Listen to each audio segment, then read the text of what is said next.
Vieną kartą mokinys paklausė mokytojo, ar ilgai reikės laukti pasikeitimų į gerą. Jeigu laukti, tai ilgai, atsakė mokytojas. Na, o dabar rimčiau. Jeigu jūs parduotuvėje perkate už 50 eurų, paduodate 100 eurų banknotą ir gaunate grąžos 10 eurų padirbtų ir 2 po 20 tikrų, tai greičiausiai jūs supyksite, pasipiktinsite ir sukelsite skandalą, kreipsitės į policiją. Tačiau jeigu jūs einate į rinkimus, balsuojate ir paskui suprantate, kad apie 11% balsavusių iš anksto balsų yra sugadinti, netikri, tai yra netikras banknotas, jūs tylėsite, nes galvosite, kad čia yra viskas gerai, tiek vogti galima.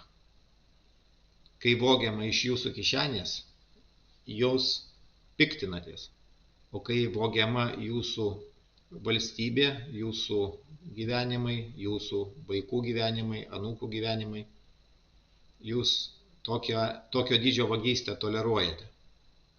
Argi ne juokinga?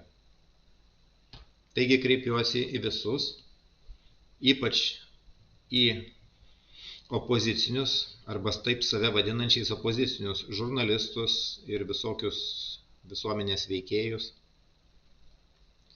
Kreipkimės į prezidentą, raginkime jį kreiptis į Konstitucinį teismą dėl klastočių šiuose 2024 metų Seimo rinkimuose.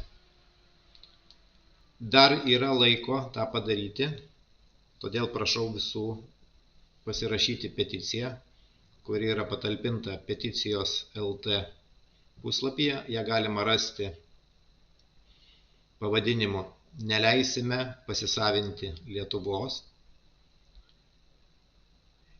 Ir ypač esu nustebęs, kad nei taikos generolai, nei žmonių advokatai, nei opoziciniai žurnalistai šitos peticijos neplatina.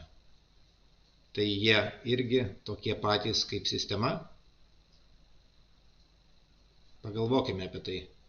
Kreipkimės į juos ir pasirašykime.